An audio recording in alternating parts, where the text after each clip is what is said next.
We're going live now.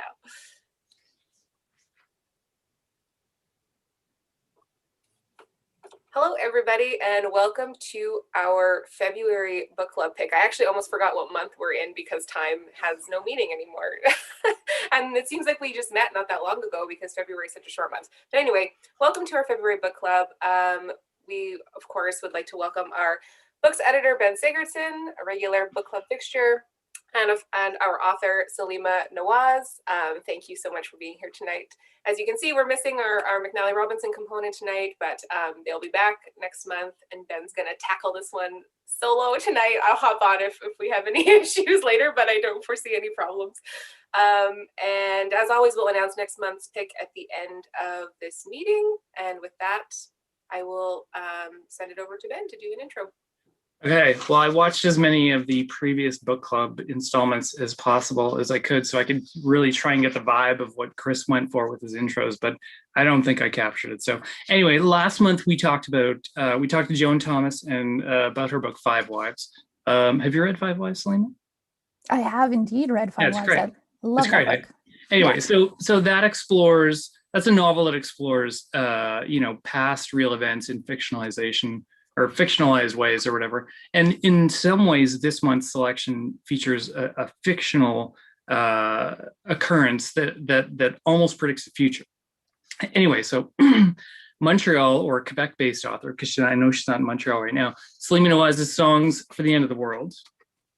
Up here. Her second novel details a fictional virus that originates in China, which spreads throughout the world, bringing in a wide range of characters, many of which are connected, either knowingly or not. Do I need to do the backstory? I'll do a little backstory. So readers were first introduced to Saleema through her 2008 book, Mother Superior, a collection of stories published by Freehand Books, which nabbed her the McCausland First Book Prize from the Quebec Writers Federation. And no, it did not. Sorry. It didn't? No. What? It was shortlisted. Oh God, what? I was doing bad research, I guess. Anyway, yeah. I do know that the story My Three Girls won the Journey Prize, which appears in the book, correct? Correct. This is already I'm sorry for correcting you. No. I'm glad you did. I'm glad you did.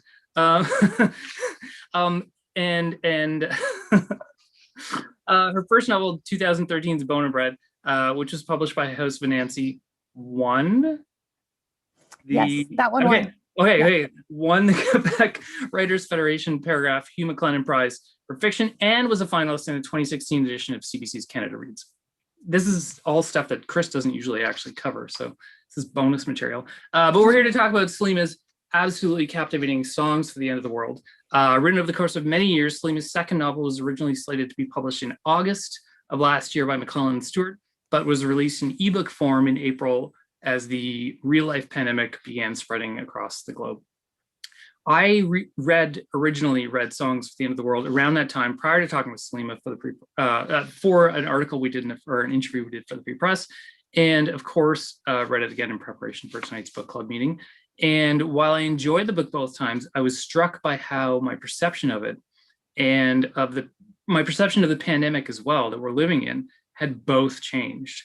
In the early days of the pandemic, there was more of an air of fear, I think. And today there feels like there's maybe a bit of a light at the end of the tunnel. And somehow maybe that imbued my reading of the book with even more hope than I initially felt, because I did feel like there was some hope in the book and some, something to look forward to. Book club members might have initially wondered or thought it odd or maybe a bit of a downer to choose a book about the pandemic during the throes of an actual pandemic. But I felt like I think our common feelings and struggles in real life that, we feel alone, that we're waiting things out, that we're wondering what the future holds. I felt like it made it a really timely and great pick for a book club type format, especially right now. Like, we're isolated in our homes in front of our computers. Yet one of the things I took away from Saleema's book is that whether or not we're physically isolated, we're actually not alone. It reminded me that the struggle and adversity can bring out the best of us as individuals and as a community, a notion that's never been more timely. But present real world situation aside, It's quite simply like a beautifully written book that stands out on its own merits, no matter how timely or prescient it might be. And so now it is my pleasure to throw it over to Saleema to read from her book, Songs for the End of the World, and we will talk about it after. Oh, thank you so much, Ben, for that lovely introduction. I'm sorry for mostly factual. Almost entirely factual. Yeah, and yeah, so I will just read a little bit from the book. This is from, so I guess most people who are watching have read it as part of the book club, or perhaps not. But if you have not read it, this is from Emma's perspective. She is one of the many linked characters. She and Stu are husband and wife, and they're members of an indie rock band. So Emma, September 2020.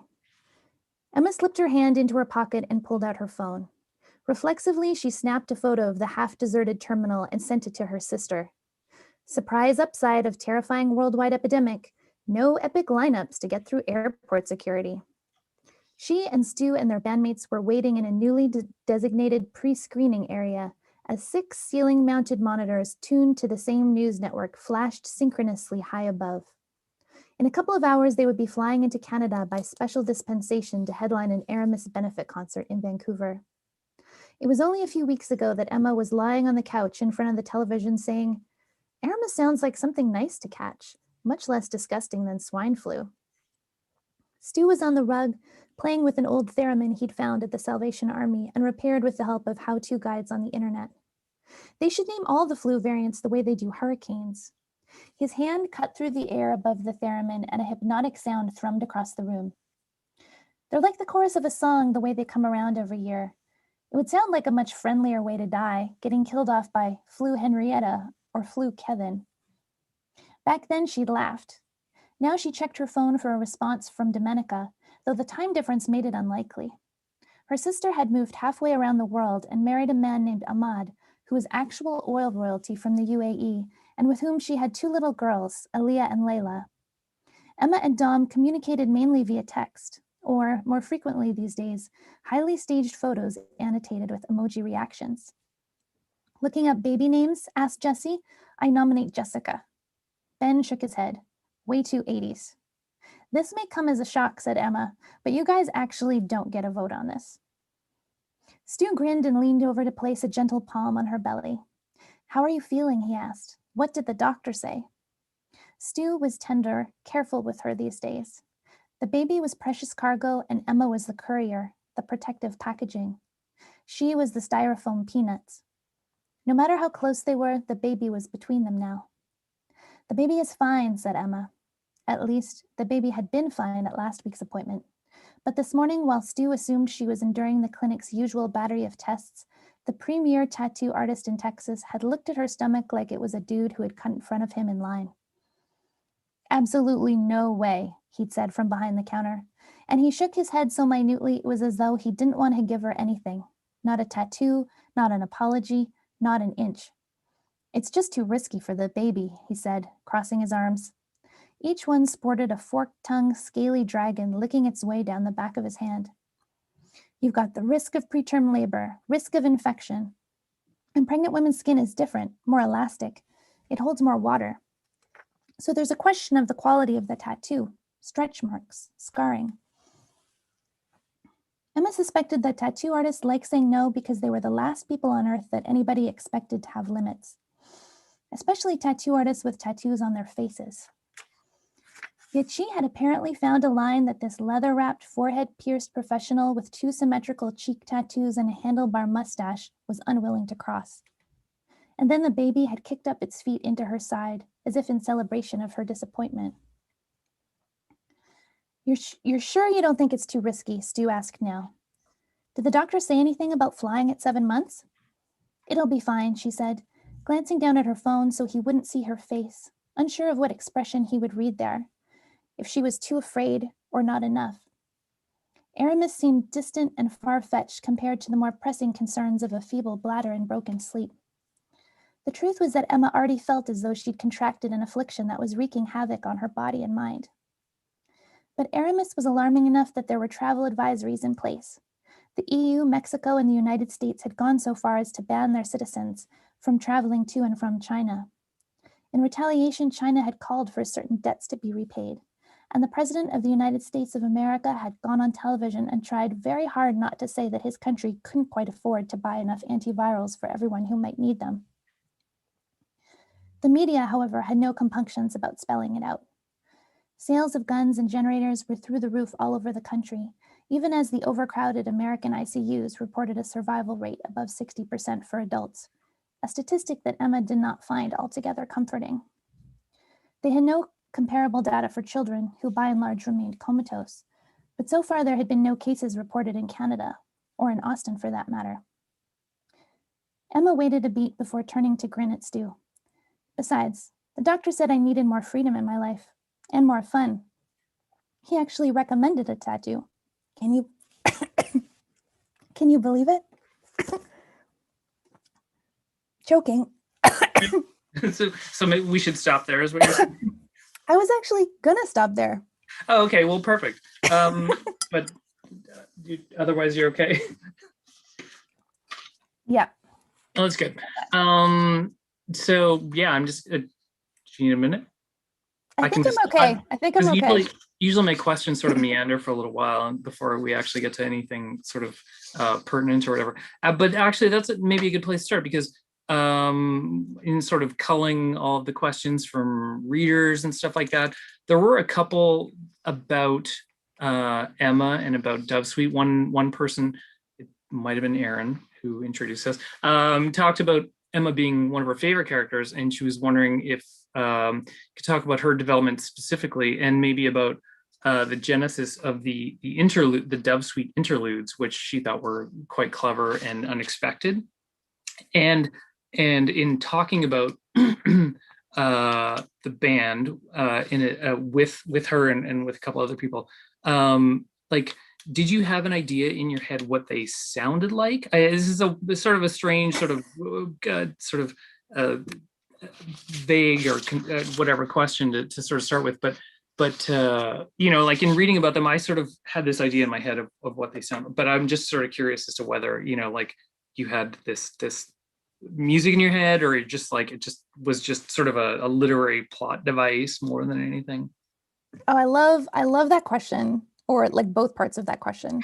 I mean, they're definitely like an indie rock band, so yeah, I mean, I feel like I could probably go off and write a little whole thing about exactly what they sounded like. But I didn't. There was actually a point at which like all of the songs that are mentioned in the book, I went off and like wrote all the lyrics to all of those songs. Yeah. But did not like finish writing the songs or anything. But I'm not sure how many of those song names are actually remain. Mm-hmm. To sort of go to Aaron's question.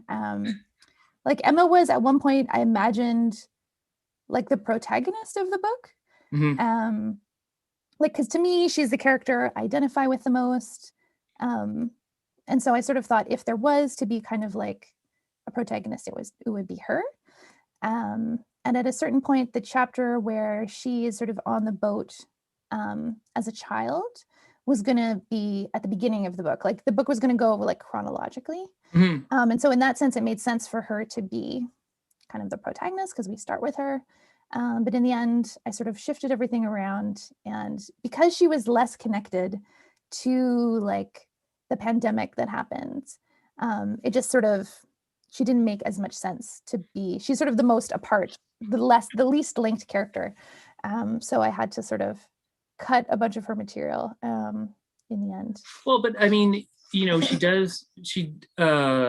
feel like at the outset, Elliot feels like he's going to be the main character, maybe because he's one of the first where you get like a full chapter of him, and then sort of like it shifts back and forth and stuff like that. But as the book went on, I definitely, now that you mention it, definitely pick up on that same component as well.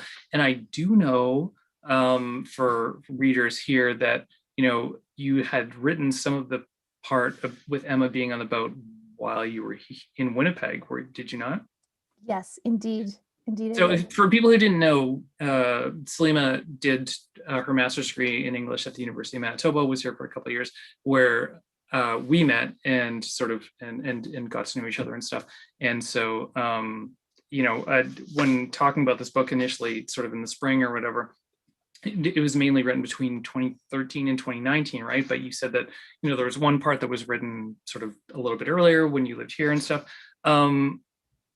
Yeah, what is it like sort of coming? I mean, we talked about it in April, and you talked about it a lot in April with numerous news media outlets and stuff like that. People talking about how prescient it was and how and whatever. But what is it like sort of looking at it now and sort of looking at it relative to the world that we're in now?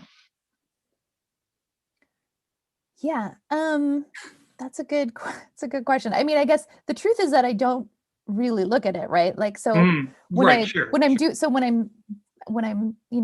doing a reading, I read the passages. Like I look to find a passage to read, and I read that passage, and then there is a kind of eerie disconnect, like not just from reality as not just from reality. I don't need to qualify reality, but also just from the book itself, because it's been so long and I spent so long with it. But I think having spent so long writing it,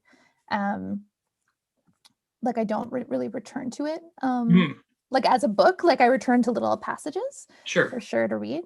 And do you see things like sort of, you're whatever you flip, you're going through a website or you're watching TV or whatever, and you see things that are sort of transpiring, and does it ever sort of make you harken back to the book or any component to the book sort of as you're watching? Yes. I mean, now that we've sort of gone through a whole like calendar year of this, it's pretty much played out. But I feel like, almost every single day of the past year, there would be something, yeah, absolutely, like that would be like, oh, that's like that paragraph that I had like a hard time writing or whatever. Like, Yeah. it's the same thing transpiring. That So that yes, I mean, definitely. yeah, I mean, I there were so many people who were, you were on, numerous, TV interviews and stuff like that, and in print and stuff like that.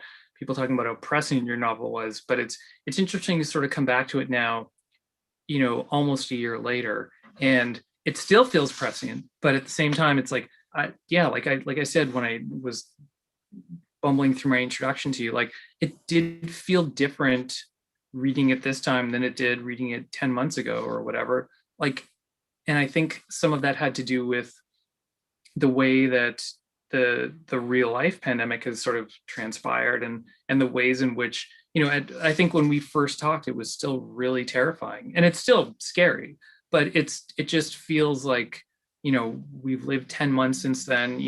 Things are slowly progressing, and I don't know. I guess that's not a question. I sort of just trailed off. Well, no, I know. I mean, I know what you mean in terms of like the sense of fear, and I'm really glad to hear you say that it was a different experience this time of reading it, because definitely, and I really appreciated this from your intro too, because of course one doesn't want a book to only be remembered for being like super timely or super prescient, right? Like, because I obviously didn't write it, thinking that there was going to be a pandemic at the exact same time as it was coming out. And so, yeah, but of course it can't exist now in a world where like nobody can read it the way that I wrote it, in which we didn't have events like this. So it can never Sure. be separated from, it can never be read the way I sort of intended it to be read. So it's interesting to hear that maybe like having lived through this set of circumstances for a year and like going forward into the future, that maybe there will be a different set of circumstances with like a different lens that people will read it through, which would be nice. For sure. No, I mean, I'd be so fascinated to read it like 2-3 years from now, and sort of and see how the emotional sort of resonance sort of strikes with me. We do have some sort of like structural questions, and some great questions from readers as well. So Great. one of them was, what inspired the book's structure, like the multiple points of view, the multiple time shifts, And one thing that I noticed, I'll add into this question with my own thing, is that most of the book is set in the past tense, but there are a few specific passages that are set in the present tense, and I found that really interesting. And I didn't notice that the first time around, and it didn't really seem, and maybe I just missed this, but it didn't really seem it was exclusive to any one character or time frame even. Like it just, they all felt very natural. And so did you have to sort of tinker with that a bit to get the tone just right, or was that just something that came fairly naturally? Yeah, that in terms of the present tense, past tense, that was just sort of the way those chapters kind of came out. Mm-hmm. And I didn't like think too much about it, and I didn't change it later to try to make it the same. I just sort of left it the way I wrote it in Mm-hmm. that sense. Mm-hmm. Yeah. So I'm glad it wasn't like, or I No, it hope it's wasn't not too obtrusive. jarring. It wasn't obtrusive. In fact, it wasn't until like I was right near the end of the book this time, the second time through, that I even noticed it. And no, it gave an immediacy to the present tense passages. It gave a bit more immediacy to, and just a little bit more urgency or something like that, in a way that I thought was really effective. So Okay, good. okay. And in terms of the multiple points of view and the time shifts and stuff like that, like how did you find that? You said it was originally going to go somewhat chronologically, and you sort of mixed it up a little bit. Was that sort of something that came to you, or was it something that was suggested to you, or? Yeah. I can't actually at this point can't remember. It may well have been suggested. I mean, it ended up with like part of the reason for the structure was because I had when I was coming up with the idea for the novel, I had a few scenarios and things I had written before that I wanted to incorporate. Mm-hmm. And I had a lot of fun imagining like how these characters I'd imagined in different worlds or different times could be connected. And then sort of came up with a plan and then wrote most of the book to that plan of like how to link them. Mm-hmm. But then later sort of finding that, going from the present tense storyline with occasional flashbacks was arrived at much later. It probably would have saved me a lot of time if I'd arrived at it sooner. Mm-hmm. And sorry, I got distracted. A question just came in here. You could I did I had a reader question I was going to somebody found the questions at the back of the book helpful, which I did as well. And I think in the initial copy, well, because I initially got an electronic copy, I don't think those were included. I can't remember, but I'm pretty sure the character web was not included, because I found, well, or maybe it was, I don't know, maybe it's just the nature of sort of the ebooks or whatever, where it's like harder to swipe back and forth or whatever. I found it so much more helpful to be reading from a physical copy, which was really interesting. One question I had from Chris from McNally: you could have told the story with individual characters who weren't connected to each other. Why did you feel compelled to have them interconnected the way that you did? I guess that sort of ties into the multiple points of view and time shifts and stuff, but talking more about the connectedness of them. Well, there were two reasons. One, it just was really fun to like come up with connections. Like that was part of the concept from the beginning. That's how I was going to finish the question. Like, was it fun? But that's great. It was super fun. Yeah. And so that was part of the concept, and then thinking of a kind of something that could unite them was sort of how I arrived at the notion of a virus or a pandemic as something that links everybody, and it really obviously highlights our global connectedness in our shared experience ways. Our shared experience, yes. But our unique experience too. We did have lots of questions about sort of research. I think people are really fascinated about how you came to cull all this really pertinent and really topical information sort of together. I know that we talked about it a bit when we talked in the spring. This book came together over many years, and you sort of explored many different avenues of research, prepper, message boards, and stuff like that. I had one particular question that was sort of interesting from a woman named Eileen Awanchuk. She was talking specifically about the sailing component of the book. And so I thought I would get this in here because, you can sort of answer questions to people about, how did you think it was pressing? How do you think we're reacting? And we'll get to those questions too, if we have time. But she was really specifically interested in the sailing component. She said the language used to describe the sailing experience was so accurate. References to waiting for weather and checking multiple weather sources, the deadline that the family had to reach Australia before January 1st, 2020. Deadlines are the worst thing for sailing. And I should contextualize. My husband and I spent 8 winters sailing a 42-foot sailboat in our first year and second year, following a route similar to Owen's, starting in Maryland. I was apprehensive of Owen's plan for escaping the pandemic by sailing away. From my experience, I knew that sailing couldn't be an escape from a pandemic. You have to go to shore to get supplies, water, fuel, etc. So I was waiting to see what would happen. I was wondering if Saleema had sailing experience, what influenced her to include sailing as a means of escape? Is it because people seem to have a perception that sailing is an escape from reality? Oh, I love this question. So nautically specific. Yes, no, I love that because I was specifically nervous about some of the sailing stuff, even though I did a lot of research on the sailing stuff, in the same way that I did the research on the pandemic stuff. But I'm not a sailor. I'm scared of the water. I can barely swim. I don't put my face under.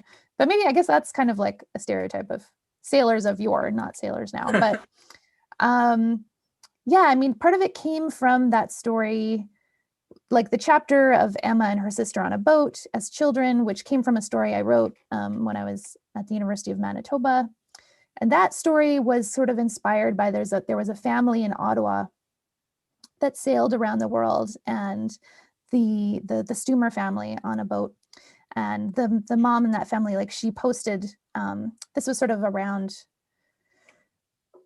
I guess, the early 2000s or late 90s. I don't remember the exact dates they did their trip, but she posted these sort of updates on their blog or that were in the Ottawa Citizen. And I was really fascinated by their trip at the time. And so did a lot of research on sailing blogs, sailing websites, stuff like that.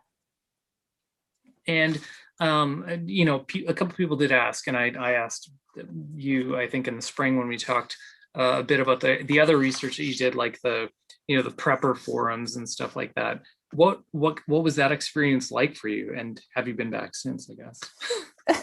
I did go back to one of the forums just to see how they were reacting after all of this. Mm-hmm. But it was interesting, because I felt like the tone really hadn't changed. They were very interested in being prepared then, and they are still interested in being informed and prepared now. Mm-hmm. But yeah, it was, I mean, I probably didn't do as much research in terms of prepper websites as I did just reading medical journals and reading city emergency preparedness plans and things like that. Was there any aspect of the research that you did, be it, the prepper stuff, the emergency stuff, the virus stuff, that was more or less insightful or surprising to you, that, you came away from it and you were like, I just completely did not expect that at all? Oh, that's such a good question.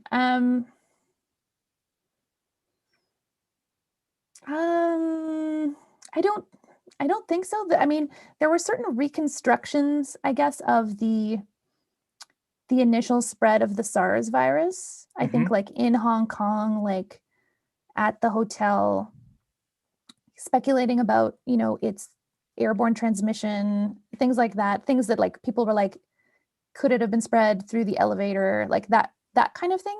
That sort of very minute, let's reconstruct how it got from person A to person B to person C. I found those really interesting. And it's, I feel like something some of those studies were interesting. But honestly, I read so much over so long, and so much time went by that there would be new outbreaks.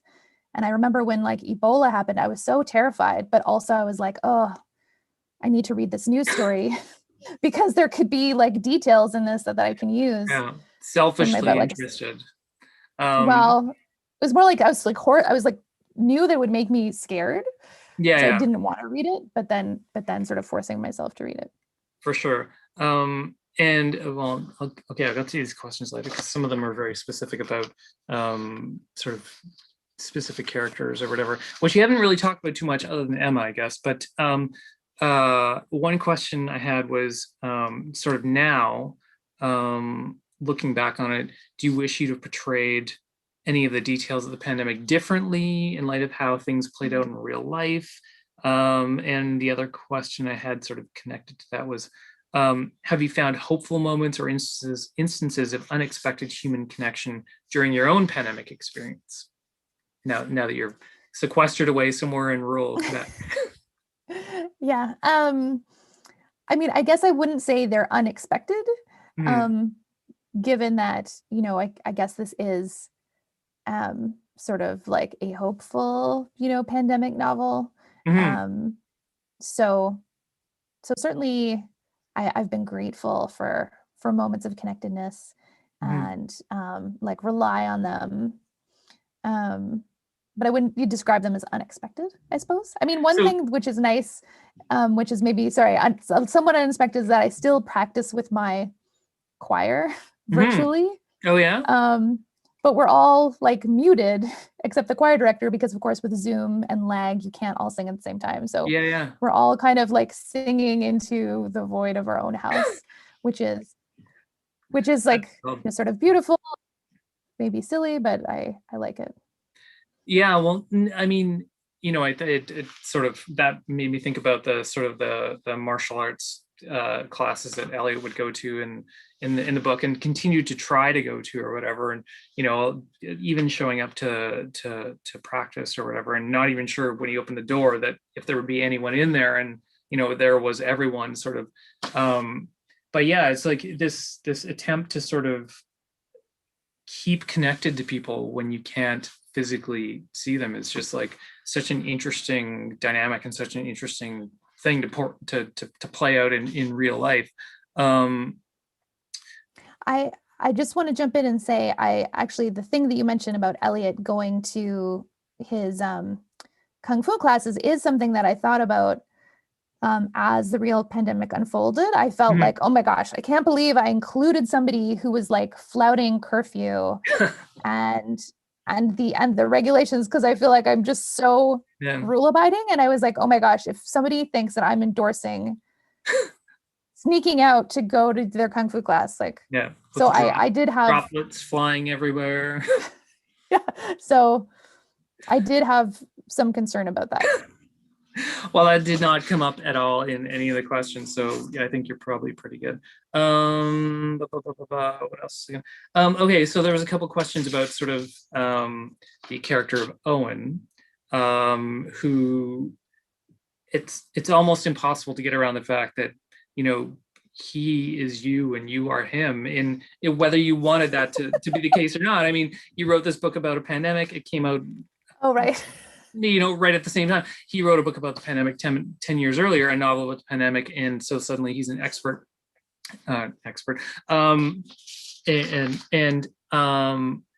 So one question was, have you been asked to do any Owen Grant style interviews opining on the pandemic? I know that you have had many chances, especially at the outset, to sort of talk about that kind of stuff with many news outlets. It was sort of like a, I was going to say fortuitous, but that's not the right word, because obviously it's a global pandemic. So nothing about it is fortuitous, but it was just coincidentally whatever. But I know that you did do a lot of that kind of stuff.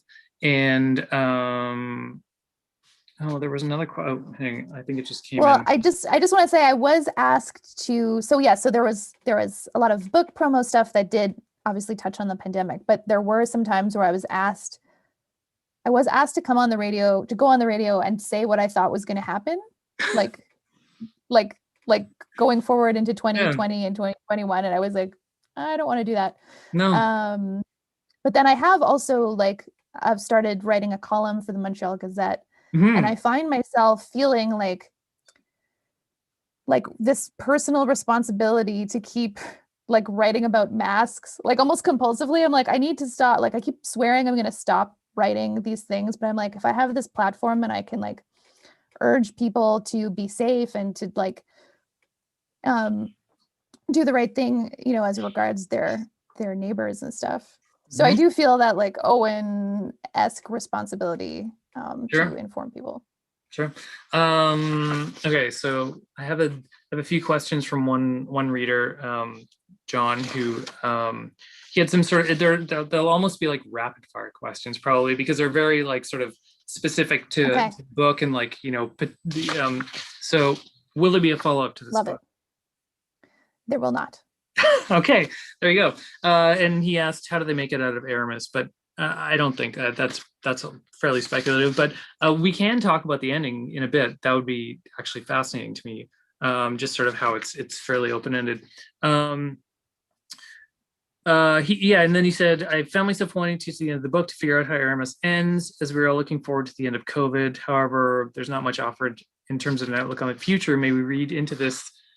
Into the ending that there will be some kind of positive outlook. Did you do this on purpose? Is it to leave us to have our own outlook on how COVID will end? Now, obviously, you wrote this book before COVID, but did sort of, you know, have the opportunity to, I imagine, sort of like make some little tweaks and stuff like that. As no, okay, No tweaks were made. I mean, I suppose no it would have been tweaks. possible, but like I had already copy edited this thing. Yeah, sure. There was no way I was going to go back into the text like at all. Sure. No, that's so the fair. only thing that was added was the frequently asked questions, and like just having to like, because I didn't plan on doing that, and having to even like write that frequently asked questions was like so, it was like so torturous because I was like, the book is done, like, you know, why do I have to do this? And it was like, no, well, now there's pandemic and like people aren't going to understand who we are. Yeah, we're not quite done with it yet. And so it was like kind of like pulling to like that's the hardest thing I ever had to write because I just really thought I was finished. So nothing was changed in relation to COVID. But yeah, in terms of like the outlook of what I think happens at the end of the book is I think they will develop a vaccine like in conjunction with I hope this isn't spoilers for anyone who hasn't finished, but I mean, this isn't sort of there, but just I think in relation to the sort of natural immunity that they have started to find in a few people, that sort of working with that, they develop some kind of vaccine and they will sort of get through that. They will get through it.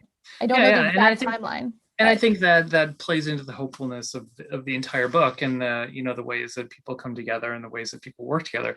There was also a question about, well, Elliot turned out to be the father of some of the kids mentioned in the book, but you don't have to opine on that. I mean, yes. Pardon? Like, I feel like secretly the answer is yes. Oh, and it's not okay. It's not in the book, but it's not carved in stone, so you can change your mind. No, but it is. He is. Okay, I did one. Is there some significance in the naming of the virus after one of the Three Musketeers? No, I just like was sort of playing around. Like I did check to see what happened in the Three Musketeers to make sure I wasn't accidentally referring to something that everyone else would think it meant something specific. But just as I was trying to come up with a name of a virus, and I was like, oh, this makes a word, and this it's a good anagram. Has a ring to it. Yeah. That was a coworker's question. I'll chastise her for that tomorrow. No, it's a good question. So I like the question. I know that when we were talking this spring, you said you were going to shift gears and work on a musical. Are you still doing that? Oh, I am still doing it. Yeah. But I need to find a collaborator. Okay. We'll talk later. And what else? What other kind of stuff are you like? Have you been working on other fiction and stuff too?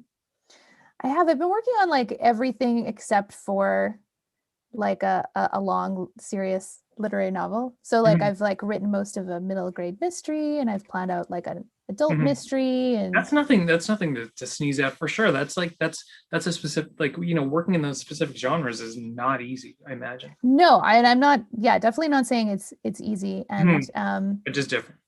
Yeah, different and super fun for me. Yeah. That's good. What I'm working on. And where are you now relative to where you were, in headspace wise, when we talked in April versus now? As I look for a couple more reader questions to throw at you. Sure. I mean, I don't exactly remember what. I don't know. We were both sort of, I think we were at the time, we were very like, just sort of, we didn't, neither of us knew what was happening, right? And now we know a little bit more about what's happening. Right. I guess. Yeah. I guess my outlook is more positive, and like since April, like I've had more time to like do some writing and do some reading and yeah, so I'm probably in a better and I think at that time too, like Quebec was in a pretty bad spot when it came to pandemic cases, and at that point in April, like I think Manitoba was like, we would have like 2 or 3 cases a day, and then suddenly in the summer we were fine, and then in the fall we just like totally skyrocketed and went like we had the highest per capita, I think, for about a month or whatever, and now it's sort of, oh, I saw that. But it's almost like a cat coming into a Zoom, right? Yeah. Hi. Oh, she can't hear you because I have my headphones on. No, that's okay. Yeah. You can tell her. Oh, look at that cute little doggy. I can kind of hear you. Okay. Oh, you can kind of hear me. Can you go in your hello, room, sweetie? Hello from Winnipeg. Okay, so here's one thing, is a theme of selflessness versus selfishness, connection, isolation, people coming together versus, sort of, and also conversely, sort of physically being alone. And I think that's really played out in real life for us. I'm listening. No, it's fine. I don't know. I don't think I have a question anymore. Oh, I want to watch the dog kiss you. it's Taffy the dog. Sweetheart, can you go to your room? I'm just gonna finish this. We'll be like 3-4 minutes. Yeah.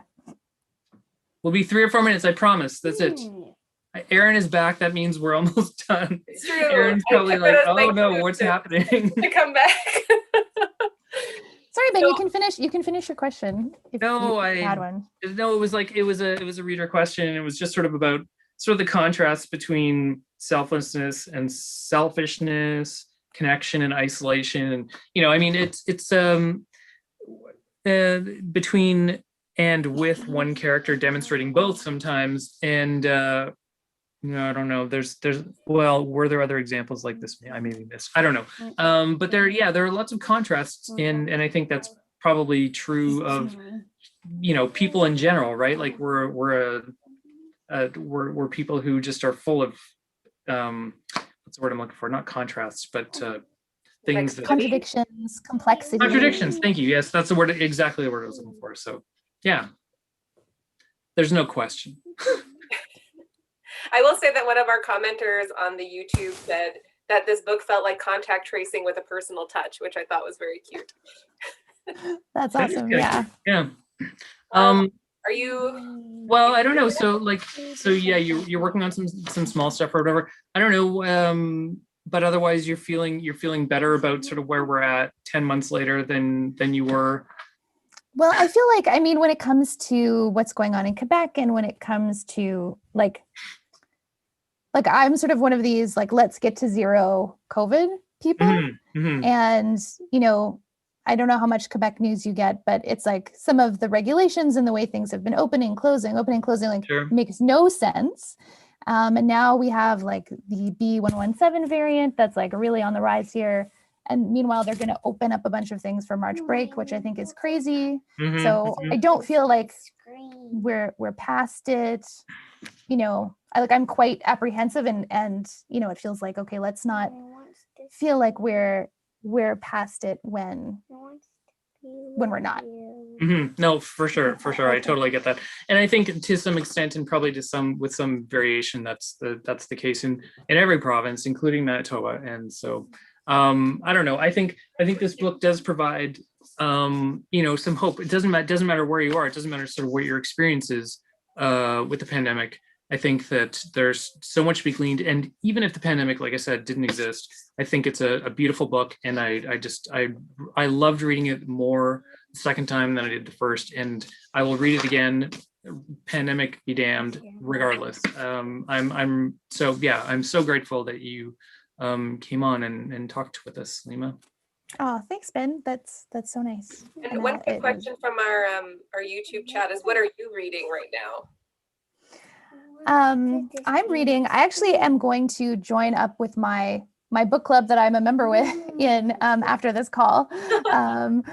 And I just read this book, the Rachel Bloom. Was our book club pick. I want to be where the normal people are. Oh, I like that cover.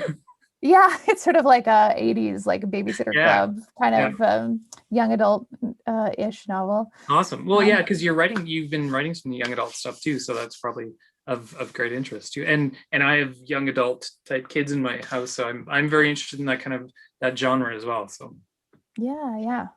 Well, cool. Thank you so much, Saleema, for your time tonight. We really appreciate you joining us. Thank you so much. Thank you. It was my total pleasure. And of course, Ben, thank you for guiding us along here on this book club journey today. Yeah, it started off with a real bang when I screwed up the award thing, but I'm sorry. I should have just like no.